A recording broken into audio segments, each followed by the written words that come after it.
Sí, molt contents. Hem fet el tancament amb un artista com el Quim Masferrer.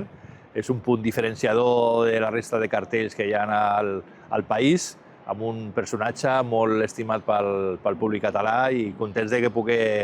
estar-hi en aquest festival que portava anys darrere amb ell i, bueno, sempre per l'agenda, un artista que actua molt i hem aconseguit aquest any tindre una petita zona d'exclusivitat on no toques molt i actues molt i molt contents. La veritat que crec que ja li donem aquest punt de teatral que a vegades hem fet altres anys amb el Carles Sanz i hem fet altres coses, no? Així que contents. Sí, tenim 7 artistes dels 12. Vull dir, no ha sigut una cosa buscada, sinó que s'ha anat creuant el camí, no? Aniversaris, també discos nous que han sortit ara al mes de maig i llançaments també de fa molt poc temps i artistes molt en la línia del que és el Terramar. I estem molt contents, la veritat que ha sortit un cartell molt en la línia que ens agrada des del primer any, que sé treballar molt amb artistes de la terra. Sí, a més està en un moment espectacular també, un artista amb 30 anys de carrera, ara participant en molts espais, en molts premis, molt reconeixement i creiem que és un gran començament de festival. Sempre hi ha aquesta combinació eclèctica, o almenys ho intentem, no? Des de la Sílvia, després tenim coses molt mainstream com el Sergio Dalma o la Rosario, després un artista que ha costat molt aconseguir-ho perquè havia molta competència a l'hora de lluitar per tindre-la, que ha sigut la Rosana, quan va sortir la notícia de que volia fer una sèrie de dates per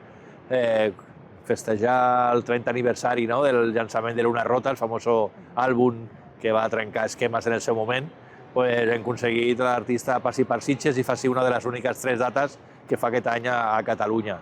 I després hi ha el famós biopic també de Michael Jackson, que era un projecte que ja ens van explicar l'any passat que sortiria ara al mes d'abril, llançament de la pel·lícula a nivell mundial, i van creure que era un bon moment per fer aquest espectacle, un espectacle que és un dels millors a nivell mundial, que està molt reconegut i va molt bé, l'estan reflexionant les ventes. Realment, des que la pel·lícula la setmana passada ha sortit al cine, ha hagut un augment de ventes molt important i l'espectacle, que jo l'he vist, el vaig veure l'any passat a Barcelona, la veritat que és un espectacle molt xulo, molt decent, amb molts artistes, molts ballarins, una banda que toca espectacular i el personatge de Michael Jackson és un clon impressionant, el Janis Leigh, que és un artista molt reconegut també internacional. Per la qual crec que hem encertat molt amb aquest espectacle.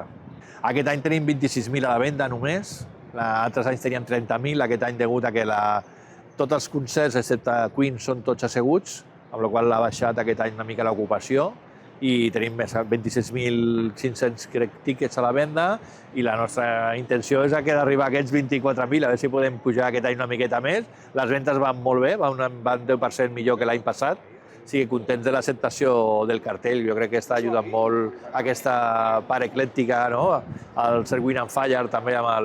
que és un grup que l'any passat el Kool and the Gang va ser un èxit, jo crec que aquest any un grup com el Sir Wind and Fire encara són més coneguts i tenen més singles reconeguts, jo crec que també serà, i estem ja per sobre dels 1.000 tíquets, així que estem en un moment estem a prop del 50% de la venda d'aforament,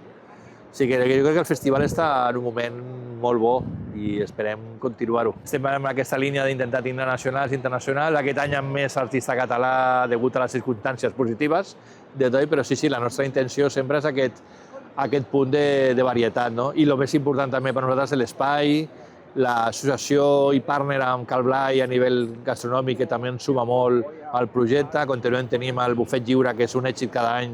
en el moment que sortim a la venda amb la gent que compra aquest tíquet d'entrada més el tíquet del bufet lliure. Vull dir, crec que tenim ja el festival com molt traçat i molt concret i molt ben estructurat i la gent lo està responent molt bé cada any.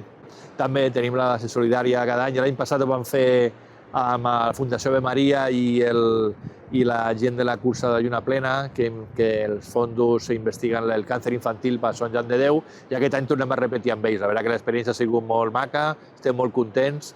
de com ha funcionat i com la gent s'ha enganxat a aquests projectes i volem continuar i seguirem amb ells tot el temps que puguem. Està també present el festival, el cicle Imprescindibles, que juntament amb l'Ajuntament fem cada any, que va una mica en la línia amb el cartell del festival, i ara en les pròximes setmanes, esperem a final de maig, primera setmana de juny, farem ja públic el llistat d'artistes i farem una roda de premsa per a presentar